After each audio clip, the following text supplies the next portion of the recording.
देखिए, परसों जो घटना घटित हुई, उस घटना के बाद मुख्यमंत्री की जिस प्रकार की प्रतिक्रिया आई है, उस प्रतिक्रिया से मैं आहत हूं, दुखी हूं कि उन्होंने जिन शब्दों का उपयोग किया है वो शब्द बेहद आपत्तिजनक है। मुख्यमंत्री जी को इसके लिए छत्तीसगढ़ की जनता से, रायपुर की जनता से सार्वजनिक माफी मांगना चाहिए। 7 बार रायपुर की जनता ने मुझे चुना है,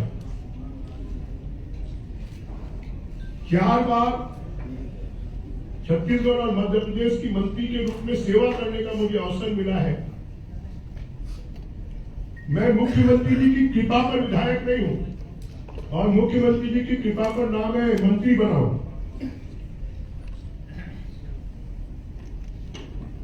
परंतु मुख्यमंत्री जी ने जिस प्रकार के शब्दों का उपयोग किया है, वो कोई भी एक सभ्य व्यक्ति किसी एक विधायक के प्रति, किसी सांसद के प्रति, किसी जनप्रतिनिधि के प्रति इस प्रकार के शब्दों का उपयोग नहीं कर सकता और ना ही करना चाहिए।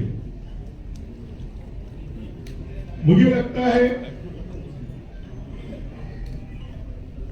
कि मुख्यमंत्री जी अब पैसा खोर हो गए। जो उनको पैसा देगा वो गुंडा हो, बदमाश हो, आतंकवादी हो, गुर्गा हो, शराब माफिया हो, कोयला माफिया हो, रेत माफिया हो, जंगल माफिया हो, जमीन माफिया हो, डीएमएफ माफिया हो। और जब कोई व्यक्ति पैसा खोर हो जाता है, जैसे डकैती डालने वाला अगर डकैती डाला और फिर जेल से छूट गया तो फिर डकैती डालेगा। कोई चोर है, उसको चोरी करने की आदत हो गई और जेल में चला जाएगा, फिर छूटेगा, फिर चोरी करेगा। वैसे ही मुख्यमंत्री जी के पास में इतने आरोप लगने के बाद भी वो इस प्रकार के तत्वों को, जिनके ऊपर में जग्गी हत्याकांड के आरोप है,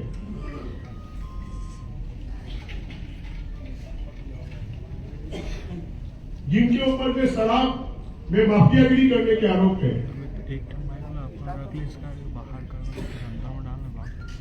जिनके ऊपर में महादेव सत्ता चलाने के आरोप है, उनको अपना नजदीकी बना के रखना उनकी क्या मजबूरी है, जो पूरे छत्तीसगढ़ को लूट रहे हैं।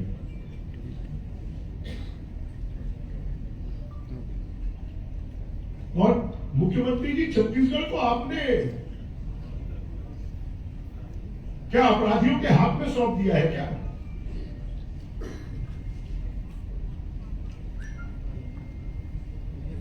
पूरा छत्तीसगढ़ मेरा परिवार है, रायपुर मेरा घर है। रायपुर में कभी किसी ने ये हिमाकत नहीं की, किसी ने ये हिम्मत नहीं की, क्योंकि मेरे सब लोगों से पारिवारिक और प्रेम के संबंध है। ऐसा कोई व्यक्ति पूरे रायपुर में और छत्तीसगढ़ में नहीं बोल सकता कि किसी के साथ में मैंने भेदभाव किया हो या जातिवाद का व्यवहार किया हो। इतनी बड़ी घटना के बाद मुख्यमंत्री जी के मुंह से 2 शब्द नहीं फूटना। आज वो कांग्रेस के नेता के साथ साथ वो मुख्यमंत्री है, शासन के प्रमुख है। उन्होंने जिस गंदे और भद्दे तरीके से जो बात कही है,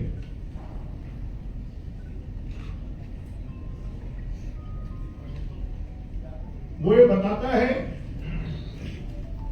कि मुख्यमंत्री जी अब माफियाओं के सरताज हो गए और उनके संरक्षण में लगे हुए, इसलिए उनके खिलाफ वो नहीं बोल सकते। अभी तक तो मैं सुनता था कि पीडब्ल्यूडी का ठेका होता है, सिंचाई विभाग का ठेका होता है, परंतु तो चुनाव भी ठेके पर दिए जाते हैं, मैं पहली बार सुन रहा हूं। रायपुर दक्षिण का चुनाव ठेके पर अनवर ढेबर और एजाज ढेबर को दिया गया है। मैं 14 तारीख को इसका खुलासा करूंगा कि हमारे किन किन लोगों को बुलाकर उन्होंने धमकी दी है। पहले एक गाड़ी आती है, वो उनको बोलती चलो आओ घूम कर आते हैं, फिर उनको दूसरी गाड़ी में बैठाया जाता है, दूसरी गाड़ी में कहीं उनको मिलाने ले जाया जाता है, वहां पर शहंशाह महाराजा कुर्सी पर बैठे होते हैं। पहले लोगों को पैसे में खरीदने की कोशिश करते हैं, जब पैसे में कोई तैयार नहीं होता है, वो बोलता है मैं बीजेपी का कार्यकर्ता हूं, मैं ब्रिजमोहन जी का साथी हूं, मैं उनका साथ दे रहा हूं, तो फिर उनको बोलते हैं 17 तारीख के बाद उनको देख लेंगे। और सिर्फ इतनी ही घटना नहीं होती है, मेरे साथ घटना घटित होने के एक दिन पहले हमारा एक प्रचार वाहन जब बैद्यनाथ पारा में गया तो उसको 1.5 घंटे तक रोक कर रखा गया और उसके सामने कांग्रेसी झंडे लहराए गए।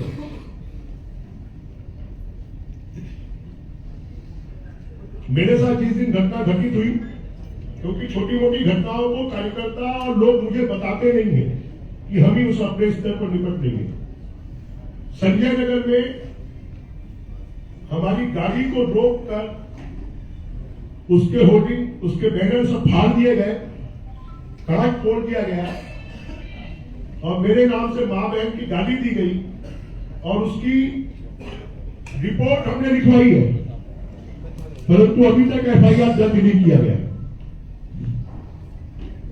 या तो रायपुर की पुलिस नपुंसक हो गई है या बिक गई है, या गुर्गे, बदमाश, मवाली और महादेव सट्टा के भागीदारों के साथ हो गई है और भागीदार बन गई है।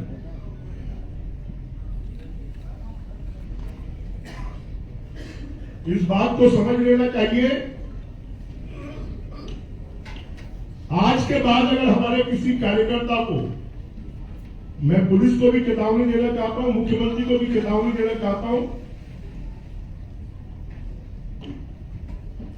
कि अगर आज के बाद हमारे किसी कार्यकर्ता को बुलाया और धमकाया गया तो या तो पुलिस कार्रवाई करे या इन गुर्गों को हम घर से निकालकर ठीक करेंगे।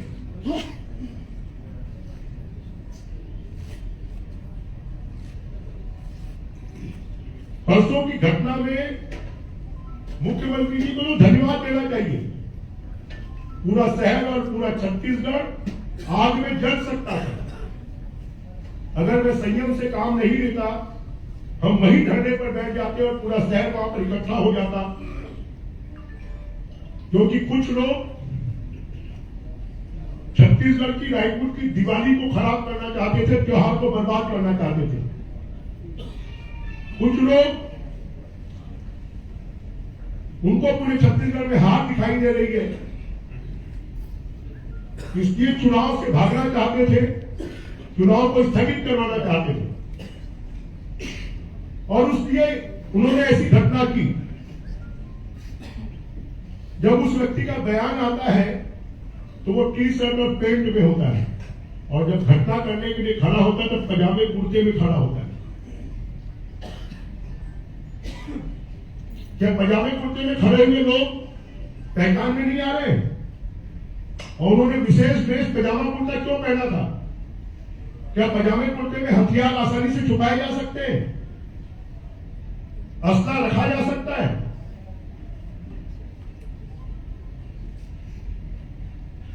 ये तो हमारे कार्यकर्ता और मेरे सुरक्षा कर्मियों का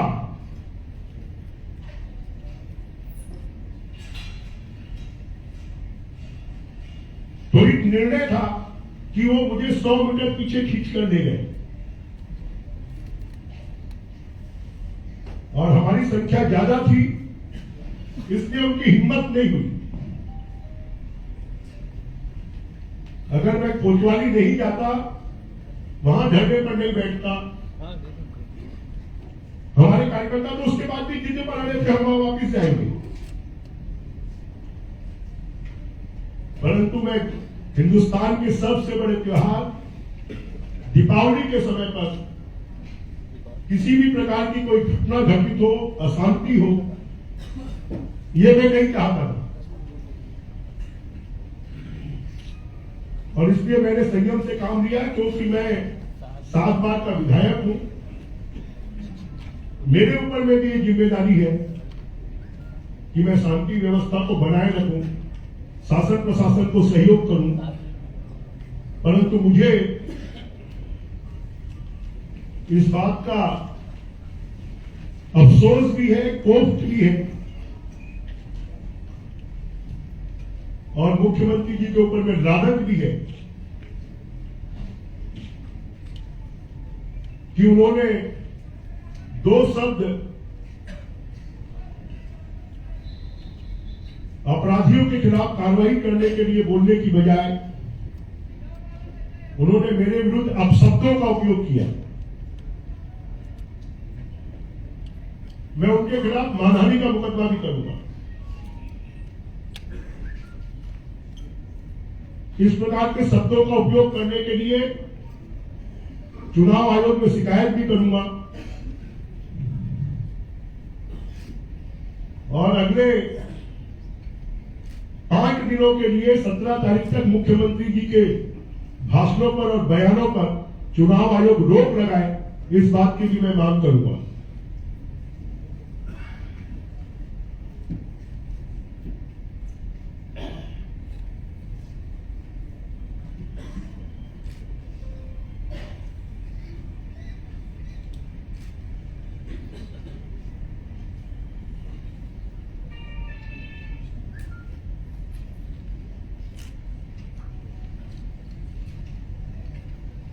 और अब तो मुझे लगता है,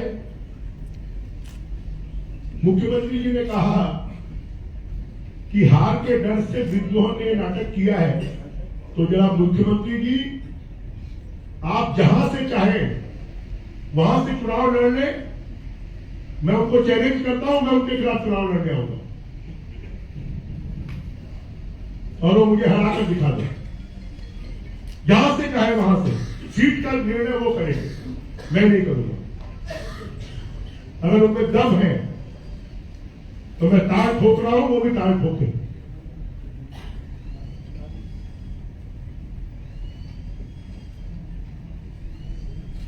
अभी तो उनकी स्वयं की सीट संकट में है।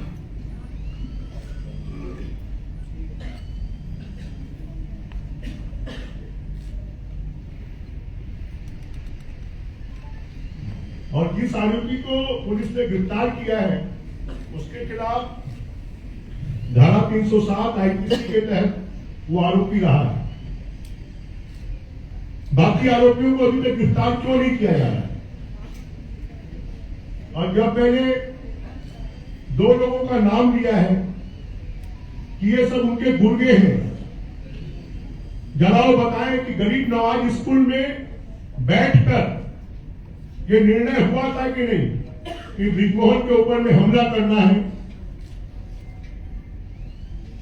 मेरा जो दौरा होता है वो गोपनीय नहीं होता है, वो सार्वजनिक होता है। पुलिस को सूचना दी जाती है। मैं इसके पहले बैरन बाजार में भी घूमा हूं, छोटा पारा में भी घूमा हूं।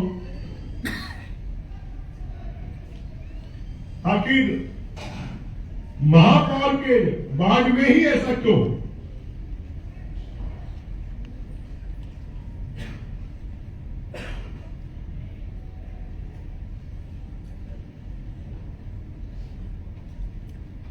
मैं मुख्यमंत्री से जवाब चाहता हूं कि मुख्यमंत्री जी,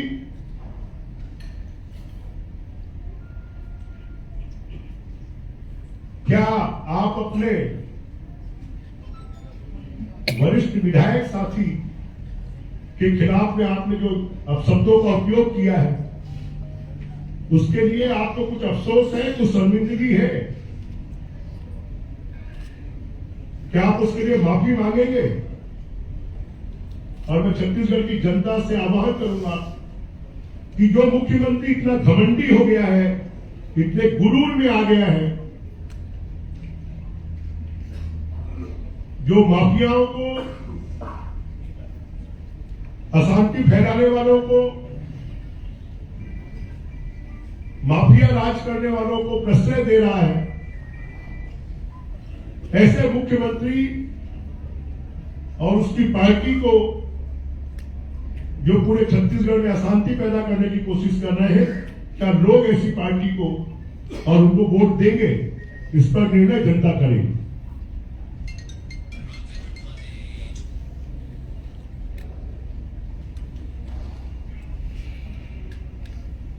शराब घोटाले में जब छापा पड़ा तो ईडी ने साफ कहा था कि ढेबर अपना कट रखकर अपने पॉलिटिकल मास्टर को सारा पैसा भेजते हैं। अब ढेबर फैमिली के पॉलिटिकल मास्टर कौन है, जनता पूछती भी है और जनता जानना भी चाहती है।